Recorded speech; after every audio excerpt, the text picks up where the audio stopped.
Une directrice de spa raciste fouille le sac d'une femme noire. 10 minutes plus tard, elle le regrette profondément.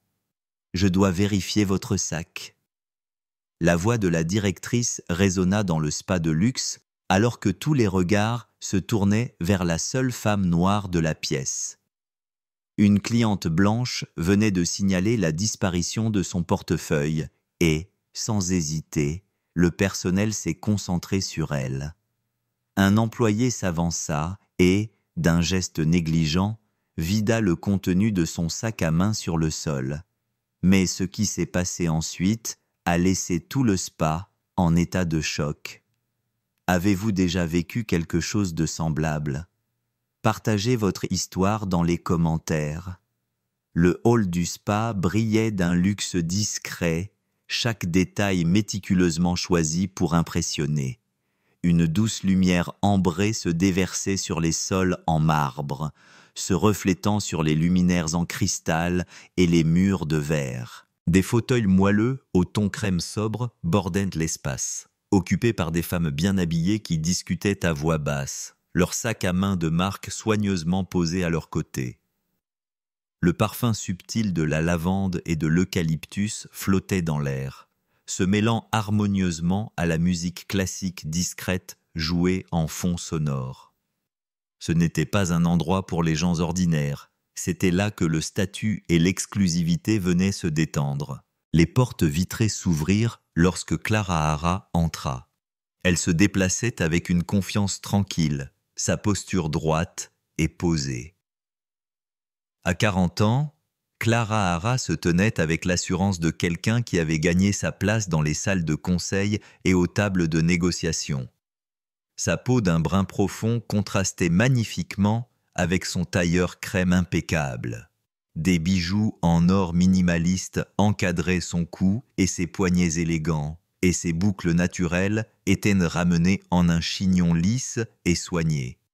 Il n'y avait rien d'ostentatoire chez elle, seulement une autorité tranquille, un goût raffiné et le regard perçant d'une femme qui ne manquait rien. La réceptionniste leva à peine les yeux de son écran au début, jeune, mince, probablement au milieu de la vingtaine, avec des traits fins et l'air dédaigneux de quelqu'un qui croyait que son travail la plaçait juste en dessous de la royauté.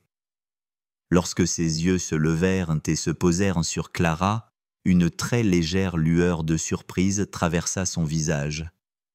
Puis le détachement professionnel reprit sa place, ou plutôt une version forcée de celui-ci. « Bonjour », dit la réceptionniste, la voix sèche et trop formelle. « Je vais avoir besoin de vérifier votre confirmation de réservation, s'il vous plaît. » Clara avait déjà son téléphone prêt, le reçu numérique affiché. Elle le tendit sans un mot. La réceptionniste prit son temps, scrutant l'écran avec une attention exagérée. Pendant ce temps, les portes vitrées s'ouvrirent à nouveau derrière Clara. Deux femmes, toutes deux blanches, habillées de façon décontractée en tenue de sport, entrèrent en riant. Le visage de la réceptionniste se transforma instantanément. Un grand sourire, les épaules détendues, alors qu'elle faisait signe aux femmes d'entrer sans même jeter un coup d'œil à leur téléphone. Clara regardait, son expression illisible. La réceptionniste reporta son attention sur Clara, le sourire forcé fermement en place. « Merci, mademoiselle Williams. » Un instant. Elle tapa sur son clavier, puis leva à nouveau les yeux, hésitante.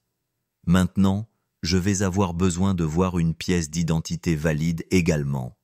C'est pour des raisons de sécurité. » Le sourcil de Clara se haussa très légèrement. Des raisons de sécurité.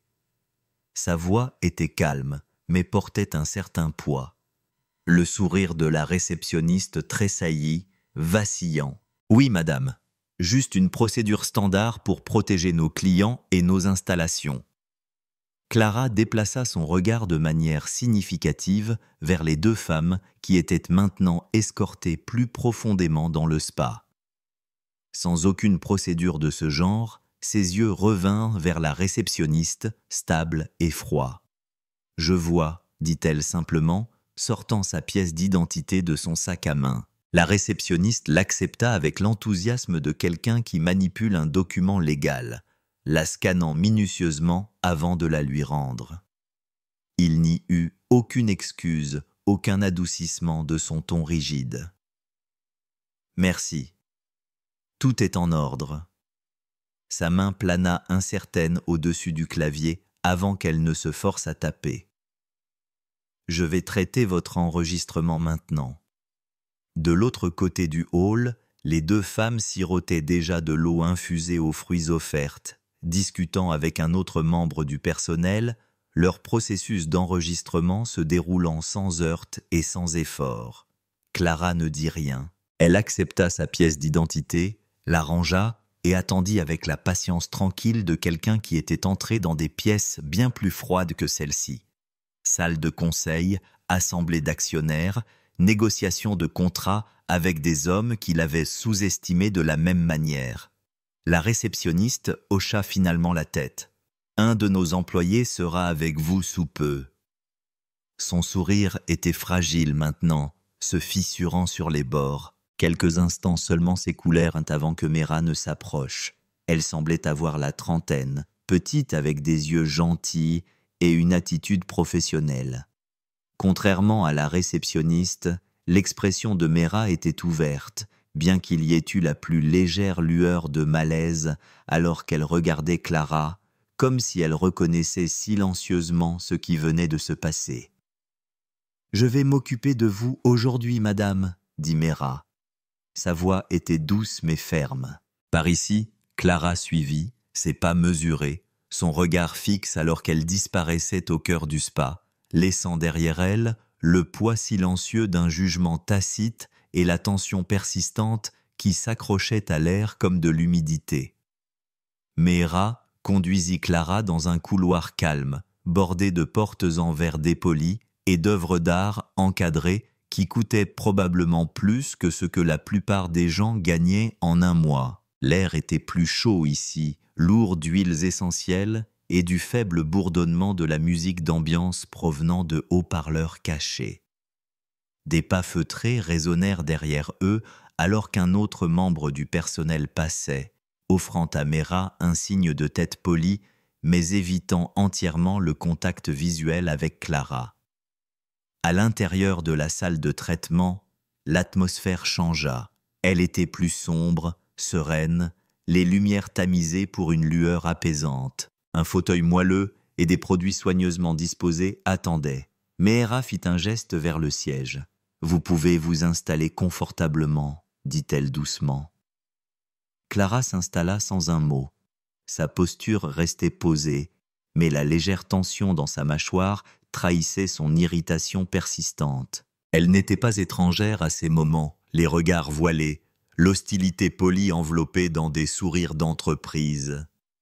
Mais cela ne signifiait pas qu'il glissait sur sa peau.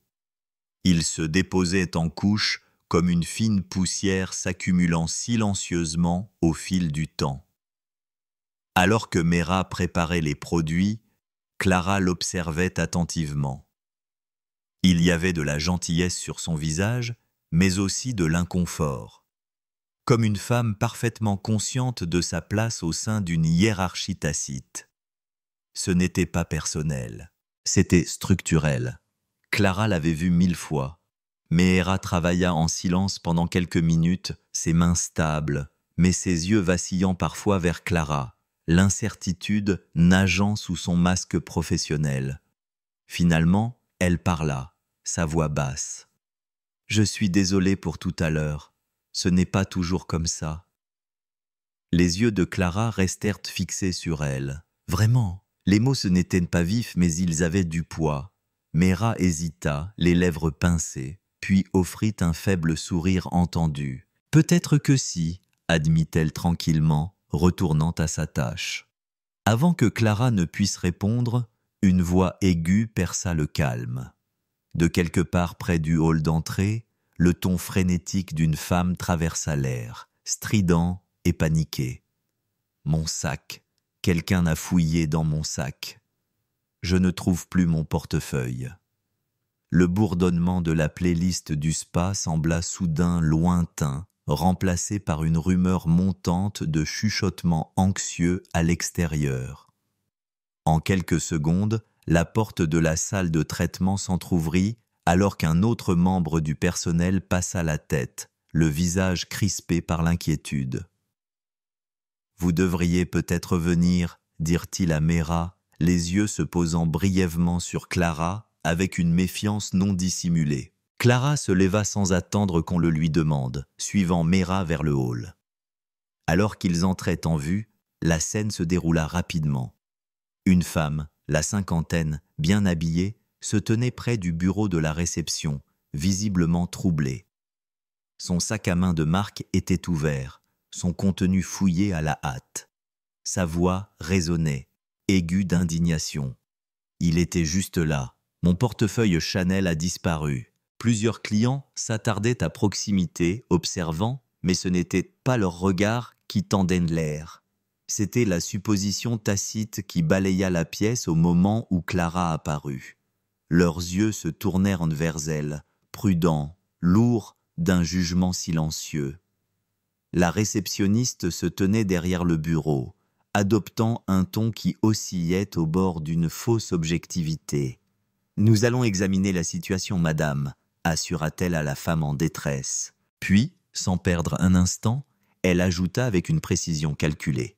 « C'est juste qu'à part nos habitués, il n'y a qu'une seule nouvelle cliente aujourd'hui. » L'implication flottait lourdement entre eux. Un employé voisin se pencha vers le directeur du spa, un homme grand et large d'épaules, au début de la quarantaine, avec un commentaire murmuré. Clara ne put saisir les mots exacts, mais cela n'avait pas d'importance. La direction du regard, le chuchotement rapide, l'expression durcie sur le visage du directeur, tout cela était familier. Le directeur s'approcha, ses pas mesurés, mais ses yeux froids et certains. Il jeta à peine un coup d'œil à Mera en s'arrêtant devant Clara. « Je vais devoir vérifier votre sac », déclara-t-il. « C'est notre responsabilité de protéger les biens et la réputation de nos clients. » Pendant un instant, toute la pièce sembla retenir son souffle. Le regard de Clara se fixa sur le sien, inébranlable, mais sous son calme, une colère sourde s'agitait. Non pas la chaleur vive de la surprise, mais la brûlure lente et épuisante de l'inévitabilité. La voix de Mera brisa la tension, calme mais ferme. « Nous ne fouillons pas les sacs des clients, pas les autres, jamais. » Le directeur lui fit signe de la main sans la regarder. « C'est une situation unique, » insista-t-il, son ton final. Le pouls de Clara était régulier, son expression illisible, mais à l'intérieur, une vieille douleur amère rongeait les bords de sa retenue. Elle ne parla pas. Elle attrapa simplement son sac à main, l'ouvrit avec une lenteur délibérée et le tendit. Le directeur le prit, le retourna, secouant son contenu sur le sol avec une indifférence négligente. Du rouge à lèvres, un téléphone élégant, des clés de voiture, un mince porte-carte en cuir, rien d'autre, pas de portefeuille, pas d'objet volé. Le silence qui suivit fut suffocant. Clara se pencha, ramassant ses affaires avec une précision tranquille. Ses doigts bougeaient avec grâce, mais ses yeux ne quittaient jamais le visage du directeur. Sa voix, quand elle vint, était basse et ferme, chaque mot pesant et délibéré. « Vous ne trouverez pas ce que vous cherchez. La seule chose qui a disparu ici aujourd'hui, c'est votre dignité. » Elle se redressa, remettant ses affaires dans son sac. La pièce resta figée. Le personnel, les clients, tous liés par la tension silencieuse qui pulsait juste sous la surface polie du spa. Sans un autre mot, Clara attrapa son téléphone. Son prochain mouvement déjà calculé. Le jeu n'était pas encore terminé. Loin de là. Les doigts de Clara se déplaçaient sur l'écran lisse de son téléphone avec une lente précision.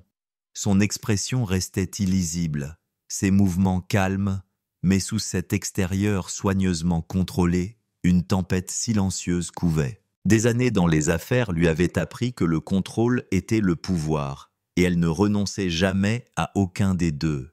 Peu importe à quel point son pouls s'accélérait, ou à quel point la piqûre de l'humiliation s'installait profondément sous sa peau. Elle porta le téléphone à son oreille. « C'est moi, dit-elle, sa voix basse mais ferme. Je suis au spa. J'ai besoin de toi ici maintenant. » De l'autre côté de la pièce, les lèvres du directeur du spa se retroussèrent en un léger sourire moqueur, ses bras croisés nonchalamment sur sa poitrine, sa posture dégoulinant d'une arrogance tranquille. « Vous pouvez appeler qui vous voulez, dit-il, ne prenant pas la peine de cacher la condescendance dans son ton. Mais personne ne va nettoyer ce gâchis pour vous. » Clara ne le regarda pas. Elle termina l'appel sans accuser réception de ses paroles, glissant le téléphone dans son sac à main avec une aisance habituée. Son regard balaya le hall, s'attardant sur la réceptionniste, les regards nerveux des autres membres du personnel, les clients qui regardaient avec une curiosité voilée et un jugement mal dissimulé. La femme plus âgée, celle qui avait perdu son portefeuille, planait toujours près du bureau d'accueil, les bras étroitement croisés, son expression un mélange d'indignation et de satisfaction lasse. Le silence s'épaissit. Les minutes passèrent, chacune s'étirant avec un poids suffocant. Personne ne parlait, mais l'air bourdonnait d'accusations et d'inconfort tacite. Clara resta exactement là où elle se tenait, inébranlable, posée, sa présence aussi immuable que les sols en marbre sous ses talons. Puis les portes d'entrée s'ouvrirent. Une grande silhouette entra, les épaules carrées, vêtue d'une tenue d'affaires sur mesure qui parlait de richesse et d'autorité. Le PDG de la chaîne de Space, son partenaire d'investissement potentiel, entra à grands pas, scrutant la pièce avec une acuité exercée. Son expression changea au moment où ses yeux se posèrent sur Clara Hara. Le choc vacilla d'abord. La reconnaissance vint ensuite, puis la lente prise de conscience de la réalité. « Clara Hara » souffla-t-il, traversant rapidement l'espace, sa voix empreinte d'une véritable surprise. « Je ne savais pas que vous étiez déjà là. » Le directeur du spa se redressa, sa confiance vacillant pour la première fois. « Vous la connaissez ?» Les yeux de Clara ne quittèrent jamais le PDG, son expression s'adoucit d'une infime fraction, mais son sang-froid resta intact. « Nous avions une réunion de prévue, » répondit-elle d'un ton égal. « J'ai décidé de découvrir le service de première main avant de finaliser quoi que ce soit. » Le visage du PDG pâlit, son regard passa du directeur à la réceptionniste, puis aux objets en désordre encore éparpillés sur le sol. Les implications s'abattirent sur lui avec une clarté suffocante. Le PDG vacilla. Sa voix, il y a quelques instants vive et autoritaire, se brisa sous le poids de la situation. Que s'est-il passé ici? Clara ne répondit pas. Elle n'en avait pas besoin. Le silence du directeur du spa parlait plus fort que les mots. « Nous devrions vérifier les images de sécurité », suggéra froidement Clara, sa voix portant le ton indubitable de quelqu'un qui accorde une dernière chance de sauver la dignité. Le PDG n'hésita pas, bien sûr, immédiatement. Le directeur hésita, mais sous le regard perçant du PDG, il se déplaça rapidement vers la console de sécurité près du bureau d'accueil. La réceptionniste s'affaira à l'ordinateur, ses doigts tâtonnants alors qu'elle affichait les images. Le hall tomba dans un silence tendu, le seul son étant les faibles clics du clavier et le doux murmure de la lecture vidéo. Sur le moniteur, les événements des 20 dernières minutes se déroulèrent sans distorsion, sans montage pratique. La femme plus âgée entrant, posant son sac à main cher à côté d'une chaise, sa conversation distraite, le moment où le portefeuille, inaperçu, glissa du sac non zippé, atterrissant contre le coussin. Les instants suivants, Clara assise à proximité, s'occupant de ses propres affaires. Aucun contact, aucun mouvement suspect. Les images montraient la femme partant, inconsciente de son portefeuille, oubliée. La seule chose qui manquait à la scène était l'équité. L'équité qui avait été abandonnée au moment où la couleur de la peau de Clara Hara était entrée dans la pièce. La pièce resta figée, le poids de la vérité plus lourd que n'importe quelle accusation. Le PDG expira brusquement, son visage s'empourprant d'un mélange complexe d'embarras et de colère. Il se tourna vers le directeur du spa, les yeux flamboyants. « Vous avez accusé une cliente, notre futur partenaire, sans même avoir examiné les images de base. » La confiance du directeur s'évapora complètement. Sa bouche s'ouvrit, mais les excuses s'étranglèrent dans sa gorge. La réceptionniste à côté de lui avait l'air de vouloir disparaître. La femme plus âgée, toujours debout près du bureau d'accueil, devint cramoisie alors que la prise de conscience se faisait jour.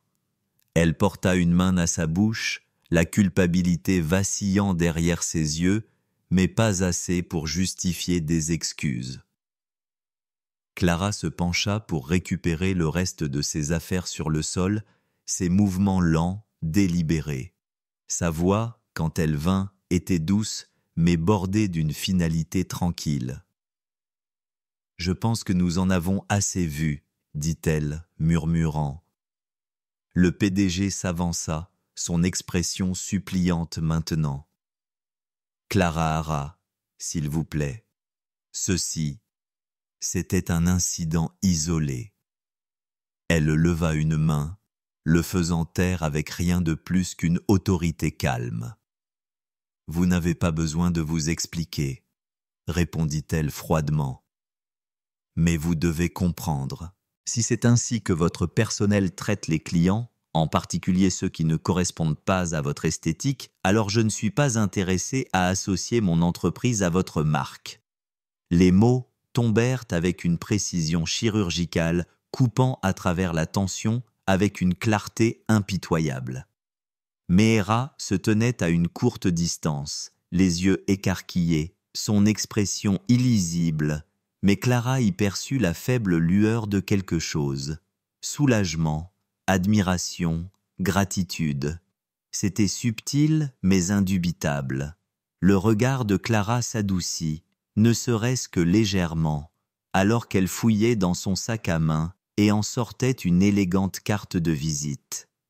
Elle l'attendit à Meera, sa voix basse mais certaine. « Si jamais vous voulez travailler dans un endroit qui vous valorise pour plus que la façon dont vous vous tenez tranquillement dans le coin, appelez-moi. » Meera accepta la carte, ses doigts tremblant légèrement, mais son expression ferme, avec une résolution tranquille. Clara Hara se redressa, lissant sa veste, sa posture aussi posée que jamais. Sans regarder en arrière, elle traversa le hall, les murmures des passants stupéfaits traînant dans son sillage. Près de l'entrée, une jeune femme avec un téléphone à moitié caché sur le côté filma les derniers instants en vidéo. Le petit point rouge d'enregistrement clignotait régulièrement, inaperçu par le personnel du spa, inaperçu par le regard paniqué du PDG. Le mal était déjà fait. La vérité avait déjà quitté le bâtiment. Clara sortit du spa, ses talons claquant contre le sol poli, chaque pas calme, stable, final. Le véritable règlement de compte ne faisait que commencer. Au moment où Clara sortit du spa, l'air chaud de l'après-midi frappa sa peau comme un soulagement tranquille. Mais le poids de ce qui s'était passé s'accrochait à elle, lourd et familier. Elle s'arrêta sur le trottoir, prenant une lente et profonde inspiration, laissant la tension dans sa poitrine se relâcher.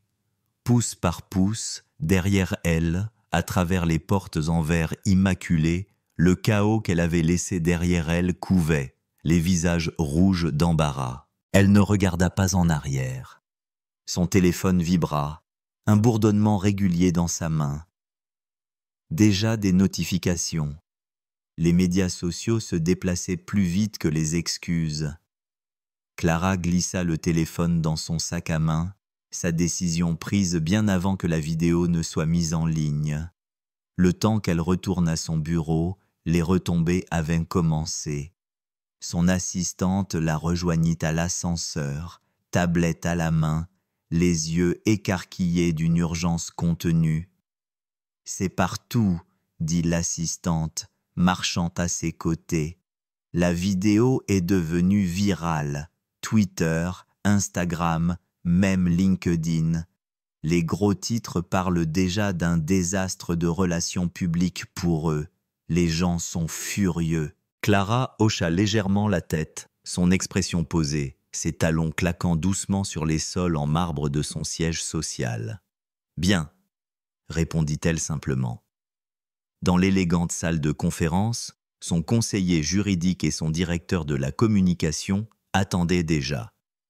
Les écrans s'illuminaient d'articles de presse et de hashtags tendances. Clara n'avait pas besoin de les lire.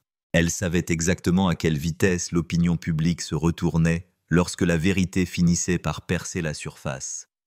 Mais elle n'était pas là pour la rétribution. Pas entièrement.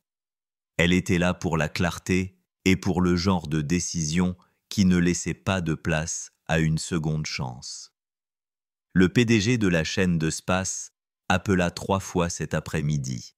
Les messages étaient remplis d'excuses, d'offres d'explications, de rencontres en personne pour sauver ce qui restait de leur partenariat. Clara ne retourna pas les appels. Au lieu de cela, elle envoya un seul email formel par l'intermédiaire de son équipe juridique. Toutes les négociations terminées, avec effet immédiat. La formulation était directe, froide, impossible à mal interpréter. Ce n'était pas de l'émotion, c'était des normes. Et les siennes n'étaient pas négociables. Plus tard dans la soirée, alors que le soleil plongeait derrière l'horizon, projetant de longues ombres sur les fenêtres de son bureau, Clara était assise à son bureau, examinant des propositions de futurs partenariats. Ses yeux étaient vifs, mais un poids persistant pesait derrière ses tempes. Une douleur sourde qu'aucune quantité de langage poli ou d'email décisif ne pouvait entièrement dissoudre. Elle s'attendait à de la déception de cette réunion. Elle ne s'attendait pas à porter la piqûre amère de celle-ci si lourdement dans sa poitrine, mais même sous la douleur, il y avait de la résolution.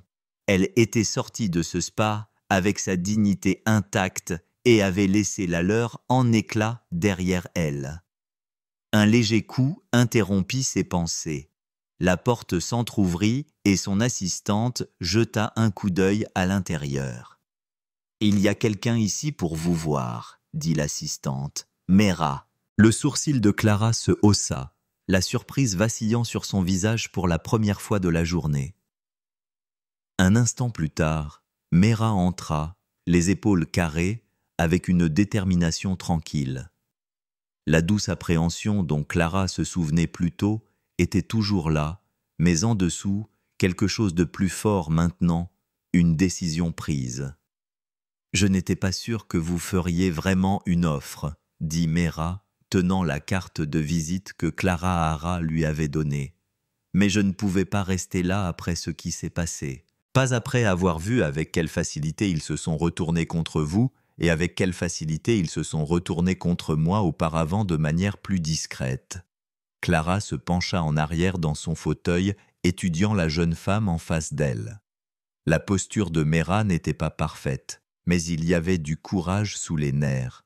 « Le même courage que vous avez, » répondit calmement Clara. « Je pensais chaque mot que j'ai dit. Je n'offre pas d'opportunité à la légère, mais je ne les gaspille pas non plus. » Les yeux de Mera s'adoucirent d'un soulagement visible, bien que sa voix reste ferme. « Quel poste proposiez-vous exactement ?» Clara attrapa un dossier sur son bureau, le faisant glisser sur la surface polie. À l'intérieur, des détails clairs sur le poste. Titre : responsable de succursale de distribution. Le rôle était important, les attentes plus élevées que ce que la plupart oseraient promettre à quelqu'un de si récemment déplacé. Les yeux de Mera s'écarquillèrent légèrement alors qu'elle parcourait les documents. Sa voix vacilla un instant. « Vous me feriez vraiment confiance avec ça ?» L'expression de Clara ne vacilla pas. « Je fais confiance à l'intégrité. Je fais confiance aux gens qui restent immobiles quand tout le monde reste silencieux. » Son regard s'aiguisa. et je fais confiance à mon jugement. Pendant un instant, la pièce tomba dans le silence, lourde du poids du changement qui s'insinuait dans les coins. Puis, Mehra hocha la tête, ses mains stables alors qu'elle acceptait le dossier. La gratitude brillait derrière ses yeux, mais elle n'était pas fragile. Elle était ancrée, méritée. « Je ne vous décevrai pas, dit-elle. » Clara Hara offrit un léger sourire entendu. « Je n'aurais pas fait l'offre si je pensais que vous le feriez. » Le temps que Mehra parte, le poids derrière les côtes de Clara Hara s'était allégé, remplacé par quelque chose de plus stable, une satisfaction tranquille. Pas de la vengeance, pas de l'amertume, juste une autre fissure dans les vieux murs, un autre petit espace dégagé pour que quelque chose de mieux prenne racine. L'heure suivante apporta la confirmation que la vidéo était devenue virale. Titre après titre dénonçant le spa pour son comportement discriminatoire, des boycotts publics organisés, des hashtags tendances. Le PDG publia une déclaration officielle remplie de remords creux, un contrôle désespéré des dommages se répandant sur toutes les plateformes. Mais il était trop tard. La réputation ne se répare pas avec de jolis mots. Elle est protégée ou détruite par l'action. Et leurs actions avaient parlé clairement. Clara regarda la couverture médiatique avec un détachement calme, son téléphone posé à côté d'elle, intact. Elle n'avait pas besoin de répondre. Le monde avait déjà décidé. Demain, l'histoire évoluerait, le spa se démènerait, le public passerait au prochain titre. Mais pour Mehra, pour chaque témoin silencieux qui avait vu ce qui s'était passé et avait choisi de se taire ou de parler, cela ne s'effacerait pas si facilement. Et pour Clara, ce n'était qu'un autre rappel. La dignité n'est pas donnée, elle est revendiquée et férocement protégée. Rejoignez-nous pour partager des histoires significatives en cliquant sur les boutons « J'aime » et « S'abonner ». N'oubliez pas d'activer la cloche de notification pour commencer votre journée avec des leçons profondes et une empathie sincère.